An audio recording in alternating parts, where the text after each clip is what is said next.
बाहर, ठीक है। क्योंकि हम बाहर तो नहीं जा सकते, और जो बाहर से फिर ब्रेक में होंगे फिर वो बाहर फेंकेंगे, और जो क्लास में होंगे वो क्लास में फेंकेंगे। ठीक।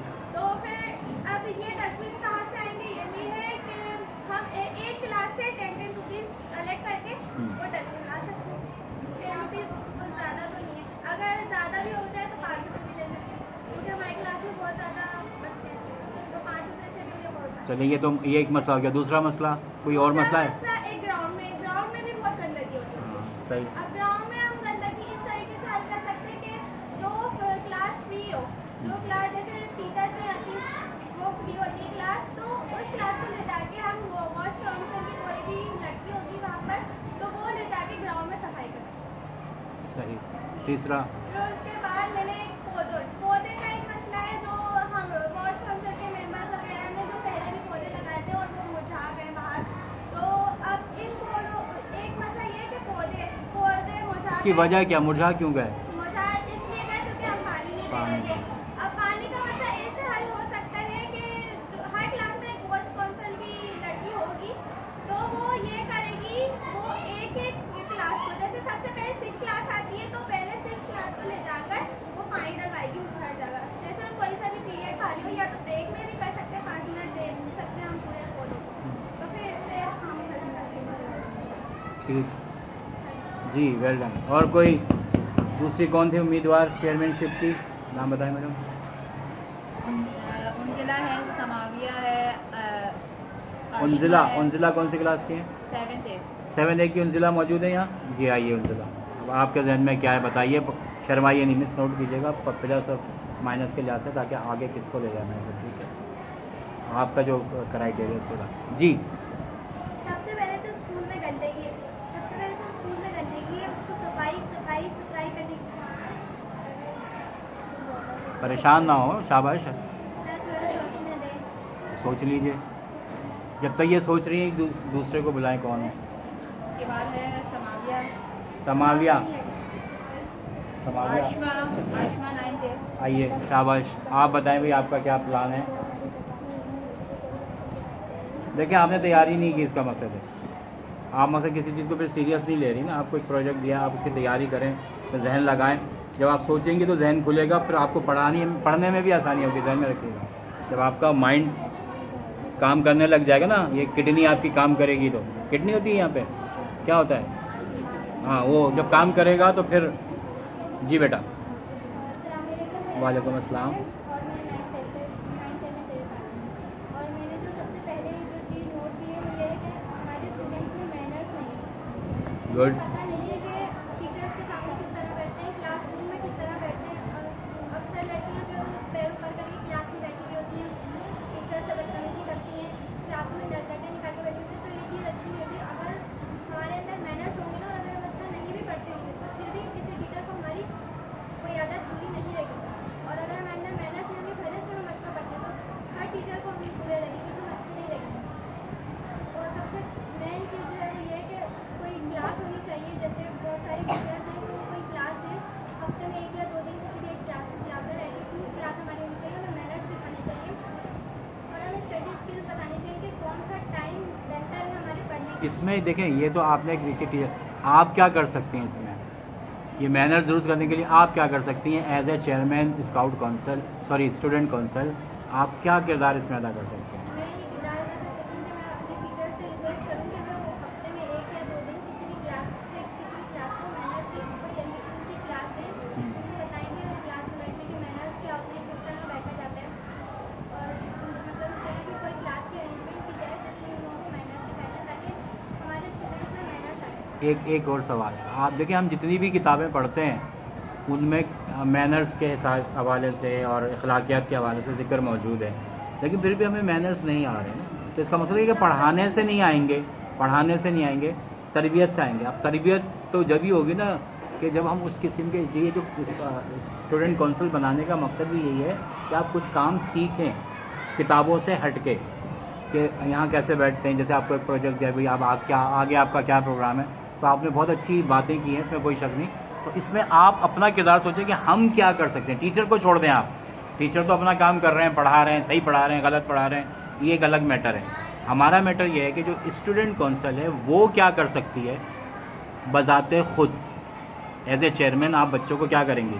जो छोटे मोटे प्रोग्राम्स होते हैं उनका मकसद भी ये होता है कि आपको बैठना सिखाया जाए, आपको उठना सिखाया जाए, दूसरे की बात सुनना सिखाया जाए। जब आप दूसरे की बात सुनेंगे तो रिप्लाई दें पहले, और हम क्या करते हैं कि दूसरे की बात में बीच में दखल अंदाजी कर देते हैं। तो ये भी मैनर्स का हिस्सा। आपकी का तजवीज़ बहुत अच्छी है, आप इस पर सिर्फ थोड़ा सा ये सोचें कि आप इसमें क्या कर सकते हैं। ठीक है जी, ठीक है। ये कर सकते हैं कि अगर कहीं क्लास में कोई टीचर से मिसबिहेव करे तो उसको समझा सकते हैं। अगर कोई ठीक तरह से क्लास में नहीं बैठा अच्छा, एक सवाल मैं इसलिए सवाल कर रहा हूँ ताकि आप चीज़ सीखें।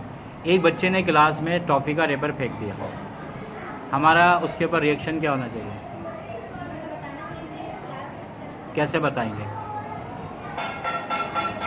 सबसे बेहतर मतलब ये नहीं कि हम खुद उसको उठा के और डस्टबिन में डालें तो वो देखे कि यार इसको डस्टबिन में डालना चाहिए था।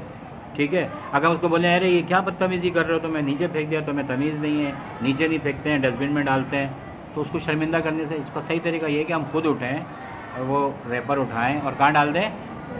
अच्छा, डस्टबिन नज़र नहीं आ रहा तो हम लोग क्या करते हैं, ये हमारी तरबियत है। हम कहीं जाते हैं और आपने किसी ने टॉफ़ी दे दी या कोई चीज़ दिया, इधर उधर देखा डस्टबिन नहीं, तो हम उसको जेब में रखते हैं पहले। क्यों? उस वक्त सबसे बेहतर जगह उसकी वही है। जब हम बाहर कहीं निकलेंगे, कहीं डस्टबिन नज़र आएगा तो उसको डाल देंगे। तो प्रैक्टिकली बताएं उसको, ज़बानी बताने का, क्योंकि हर किताब में लिखा हुआ है बड़ों का अदब करें, ठीक है, छोटों से शफ़क़त करें, ठीक है, माँ बाप का कहना मानें, अल्लाह ताला से खौफ खाएं, उसके अहकामात पे अमल करें। लेकिन अमल हो नहीं रहा। क्यों नहीं हो रहा? कि हमने प्रैक्टिकली वो चीज़ें नहीं बताई हैं। ठीक है, आप सल्लल्लाहु अलैहि वसल्लम के दौर में ये चीज़ें क्यों नज़र आती थी? क्योंकि आप वो चीज़ प्रैक्टिकली करके बता रहे होते थे ना, इस वजह से। ठीक है जी, बहुत शुक्रिया। और कौन है? नेक्स्ट है अमीना, अमीना हो गई हैं। हो गई अलिशबा, अलिशबा, हु इज़ अलिशबा? हैं अलिशबा? आइए अलिशबा।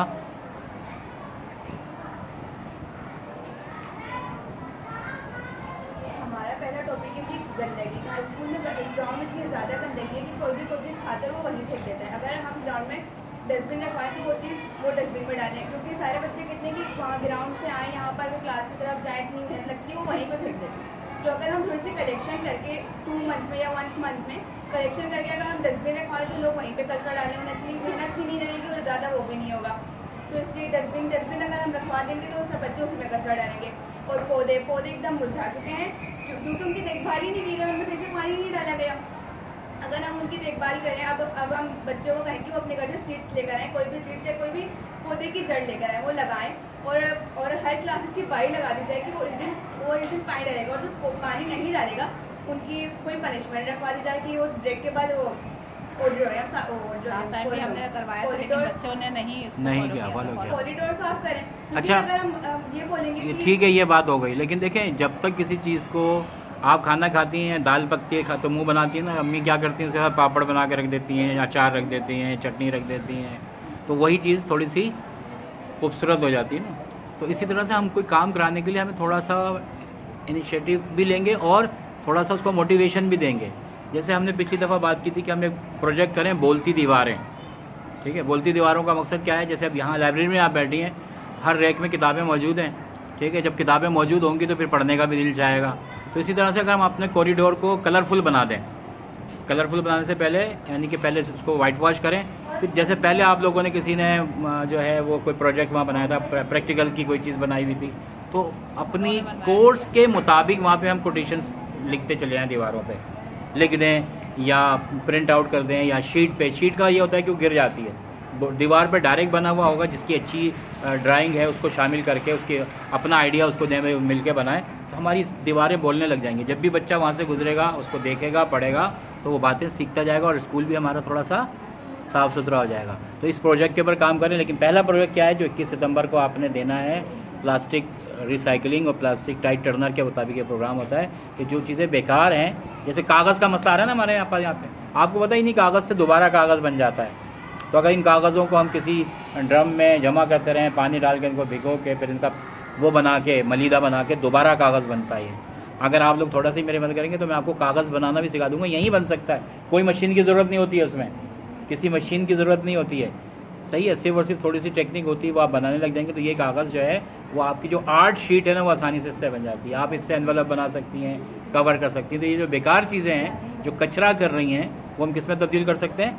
कारआमद चीज़ों में। तो पहले आप इसी उस पर काम करें और इंशाल्लाह आपकी तजावीज़ अच्छी हैं। अभी मेरे ख्याल में टाइम ज़्यादा हो गया। आज हमने 3 चेयरमैनों को सुना है। नेक्स्ट मरियम है, आप बुला लें, आज चलें। उसके बाद नेक्स्ट टाइम हम फिर मज़ीद 4 चेयरमैन को सुनेंगे और हम सिलेक्शन कर रहे हैं, हम 3 या 4 के दरमियानी मुकाबला करवाएंगे। जी लेकिन अगर हमें बता दें कि हमें बिल्कुल भी डस्टबिन चाहिए, हमें बिल्कुल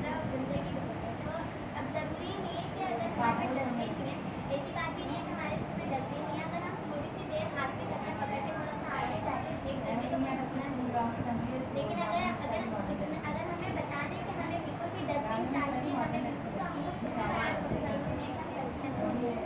रिसाइकिल कर सकते हैं। कोई भी डब्बा पड़ा हो हम उसको शीट से कवर करके फिर हम रख भी सकते हैं। लेकिन मेरा ये मानना है कि हमारे स्कूल में काफ़ी ज़्यादा डस्टबिन है, थोड़ी देर हाथ में पकड़ लेंगे उसके बाद फेंक देंगे तो कोई मसला नहीं है। और अगर आप और मेरा ये ख्याल है कि ग्राउंड में भी ज़्यादा बच्चे फेंकते हैं कचरा, तो वहाँ पे ग्राउंड में स्टूडेंट काउंसिल के स्टूडेंट्स को खड़ा करना चाहिए, उनकी ड्यूटी लाना चाहिए, या फिर पेरेंट्स को ही बताना चाहिए कि हाँ कचरा नहीं फेंकना, उनको भी देखना चाहिए। अगर एक बच्चा फेंक रहा है फिर अगर वो बात ना सुने तो आप उसके सामने थोड़ी सुनाएं और फेंक दें ताकि उसको थोड़ी सी शर्मिंदगी का एहसास हो। और दूसरी बात कि हमारे होटल अगर हम कॉम्पिटिशन करवाएंगे तो सारे बच्चे सोचेंगे कि हम आगे बढ़ें, उससे कि आगे बढ़ें। तो अपने अपने पौधों को अगर हम देखें कॉम्पिटिशन रखवाएंगे तो पौधे ज़्यादा बढ़ सकते हैं। और असेंबली में ये कि नाच और स्पीच वगैरह के लिए अगर कोई बच्चा हमारे निकलता है हमारे स्टूडेंट को चाहिए कि हम खुद जाएँ, तो वहाँ पे भी कॉम्पिटिशन होने चाहिए। Very good.